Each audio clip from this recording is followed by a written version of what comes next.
में शक कोई नहीं, पर अबू लहब ने शक किया। हुजूर में शक कोई नहीं, पर उतबा उतैबा शैबा इनका शक आखिर तक नहीं गया। हालांकि हुजूर में कोई शक दूर कराने भी आए तो शक नहीं गया। एक दफा नहीं, कई दफा, दर्जनों दफा, बीसियों दफा। एक अबू जाल को ले लें, दिमाग में शक था, हालांकि हुजूर में कोई शक नहीं। एक दिन आके कहने लगा कि बताइए मेरी मुट्ठी में क्या है। तो नबी पाक सल्लल्लाहु अलैहि वसल्लम ने फरमाया अगर मैंने बता दिया, कहने लगा अगर आपने बता दिया तो मैं कलमा पढ़ लूंगा। हुजूर ने फरमाया मैंने बता देना है पर तूने कोई नहीं पढ़ना, मैं बता देना है। कहा बताइए। तो हुजूर ने फरमाया चल सौदा कर लेते हैं, अगर जो तेरी मुट्ठी में है वही बता दे फिर तेरा क्या ख्याल है। तो नबी पाक सल्लल्लाहु अलैहि वसल्लम ने कहा क्या भाई अबू जाल की मुट्ठी में? तो उसकी मुट्ठी में कंकर थे, कंकरों ने कलमा पढ़ना शुरू कर दिया। जब कंकरों ने कलमा पढ़ा, पत्थर थे वो, उन्होंने कलमा पढ़ा। अबू जाल ने वो कंकर जमीन पे फेंक के कहने लगा ओहो तेरा जादू तो पत्थरों पहाड़ों पे भी चलता है। अब जुमला कहने लगा हूं समझ लेना। अबू जाल गोश्त का आदमी था, कंकर पत्थर थे, पत्थर कलमा पढ़ गए। गोश्त पोश्त का आदमी था पर कलमा, क्योंकि यहां क्या था शक, उसने आगे नहीं बढ़ने दिया। गोश्त पोश्त का शख्स होके पत्थरों से आगे निकल नबी पाक सल्लल्लाहु अलैहि वसल्लम की खिदमत में आया। बल्कि वो जो यहूदी वाली रवायत है उसके पास मंजर में भी बाज मुहद्दिसीन ने लिखा है, उसको भी इसी ने भेजा। कहने लगा जाओ नबी पाक से जाके कहो अगर वो दरख्त आपका कलमा पढ़े तो मैं भी पढ़ लूंगा। दरख्त, अब दरख्त होते तो जानदार हैं पर कलमे तो कोई नहीं ना पढ़ते। दरख्त से भी तो इंसानों से कलमा पढ़ने की बात, अगर दरख्त पढ़े तो मैं पढ़ लूंगा। नबी पाक सल्लल्लाहु अलैहि वसल्लम दूर बैठे थे, दरख्त दूर था। और इमाम सुयूती अलैहिर्रहमा ने लिखा है दरख्त भी कीकर का था। नबी पाक सल्लल्लाहु अलैहि वसल्लम ने फरमाया उस यहूदी से कि तू जाके दरख्त को कह के तुझे नबी पाक बुलाते हैं। फरमाया मैं गया तो फिर तुमने कहना जादू करके बुलाया है। एहतियात भी की, हर चीज आंखों के सामने रखी, तू जाके कह के तुझे बुलाते हैं। वो बंदा गया, जाके कहने लगा, और इमाम सुयूती ने इसको लिखा है, कहने लगे उसने नबी पाक का नाम भी नहीं लिया, क्योंकि अबू जाल एंड कंपनी को पता था कि मुस्तफ़ा के नाम में भी बड़ी बरकत। खाली नाम भी नहीं लिया, कहने लगा दरख्त वो जो सामने बैठे हैं ना वो तुझे बुला रहे, नाम नहीं लिया हुजूर का। वो जो सामने बैठे हैं ना, जाअत ले दावत हिल अशजारु साजिदतन। इमाम बोसीरी कहते हैं दरख्त आया और सजदा करता हुआ, जमीन चीरता हुआ आया। किस तरह आया? पहले आगे झुका, फिर पीछे झुका, दाएं झुका, बाएं झुका। यहां भी लिखने वालों ने लिखा है कि वो ना दरख्त अपनी जड़ें उखेड़ रहा था। जब चलना था ना उसने हुजूर की तरफ आना था तो आगे दाएं बाएं हुआ, जड़ें उखेड़ रहा था।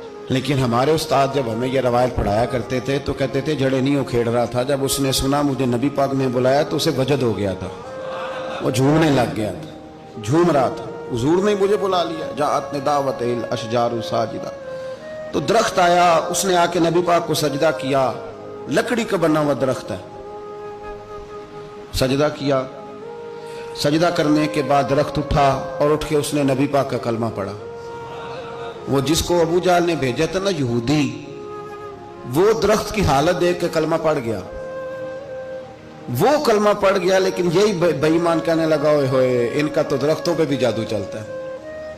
ला रही बफी, शक कुरान पाक में, लेकिन अगर बंदे के दिमाग में हो उसका इलाज है कोई, इधर ही शक बैठ जाए। भाई सादी मिसाल देता हूं कि सामने दीवार साफ हो लेकिन गर्द अगर आईने पे पड़ी हो, दीवार साफ करनी चाहिए कि ऐनक का शीशा साफ करना चाहिए? सारी जिंदगी लोग दीवार साफ करते गुजार देते, सारी जिंदगी तराश खराश करते गुजार, अपनी मर्जी की पेंटिंग करते गुजार देते हैं, पर अपनी आंख की पुतली साफ नहीं करते। आंख की पुतली साफ नहीं करते। किसी ने हजरत रूमी से कहा था हुजूर दुनिया में कोई अच्छा मिलता नहीं, फरमाने लगे थोड़ा रोना शुरू कर ताकि तेरी पुतलियां वुजू कर लें, वुजू कर लें। वो उन्हें पता चल जाए कि कितने साफ सुथरे लोग दुनिया में पाए जाते हैं। तो भाई शक, अबू जाल फिर आ गया, कहने लगा अगर आप चांद के 2 टुकड़े कर दें तो मैं कलमा पढ़ने को तैयार हूं। अच्छा यहां भी बड़ी मजे की बात है, अल्लाह ने पहले कह दिया नबी पाक को कि इन्नल्लज़ीना कफरू सवाउन अलैहिम आ अनज़रतहुम अम लम तुनज़िरहुम ला युमिनून। महबूब ये जिनकी किस्मत में कुफर है ना, आप इन्हें डराएं चाहे ना डराएं, یہ ایمان نہیں لائیں گے. کنکروں نے بھی کلمہ پڑھ لیا, درختوں نے بھی پڑھ لیا, سارا کچھ ہو گیا, اور اللہ نے بھی کہہ دیا کہ محبوب اس بے ایمان نے کلمہ نہیں پڑھنا, پر حضور نے فرمایا یہ پڑھے نہ پڑھے ہم نے میدان نہیں چھوڑنا. جتنی دفعہ آئے گا نا ہم اسے ضرور معجزہ دکھائیں گے, جتنی دفعہ آئے گا ہم کیوں میدان چھوڑیں. آگے کہنے لگا جی اگر چاند کے 2 ٹکڑے کر دیں تو اقتربت الساعۃ وانشق القمر. تو نبی پاک صلی اللہ علیہ وسلم نے انگلی کا اشارہ کیا, چاند 2 حصوں میں بٹا. کوہ صفا ایک پہاڑی تھی مکے میں, آدھا ٹکڑا پہاڑی کی اس جانب ہوا, آدھا اس جانب. یعنی وضاحت کی اللہ کریم نے کہ ایسے نہ ہو کہ یہ کہہ دی وہ تو ایسے بالکل شک ہوا تو مل گیا, پتہ نہیں میری آنکھوں پہ جادو ہو گیا, ملا ہے کہ نہیں ملا. جب ٹوٹا تو حدیث پاک میں آتا ہے کہ آدھا چاند کوہ صفا کی ادھر گیا اور آدھا تو پہاڑی تھی, چاند نیچے آیا, پہاڑی کے گرد گھوما, آگے جا کے ملا. یعنی وقفہ دیا گیا باقاعدہ دیکھنے کا, سمجھنے کا. پوری دنیا میں جتنے لوگ اس وقت چاند دیکھ رہے تھے, ہندوستان تک روایتوں میں ملتا ہے کہ لوگوں نے گواہی دی کہ ہم نے چاند ٹوٹتے دیکھا ہے. زمانہ مان گیا, لوگوں کی چیخیں نکل گئیں, لوگ قدموں میں گر گئے. پر وہ جس کے دماغ میں شک تھا نا وہ نہیں مانا. شجر و حجر پہچان گئے پر انسان کی نظروں میں شک ہی رہا. دنیا میں سب سے مجبور, کمزور, بزدل, کم فہم بندہ وہ ہے جس کے دماغ میں شک ہے. سب سے کم فہم آدمی, اس کی فراست روحانیہ زیرو ہے, وہ ایک ناکام شخص ہے. اس کو کسی پہ بھی شک پڑ جائے, کسی پہ بھی. ہم نے دیکھا ہے جو عورت اپنے مرد پہ شک کرنے لگ جاتی ہے اس گھر کا کوئی علاج ہی نہیں ہوتا. جو شکوہ کرتی ہے روٹی کا, پیسوں کا, وہ کسی دور میں مسئلہ اس کا حل ہو جاتا ہے.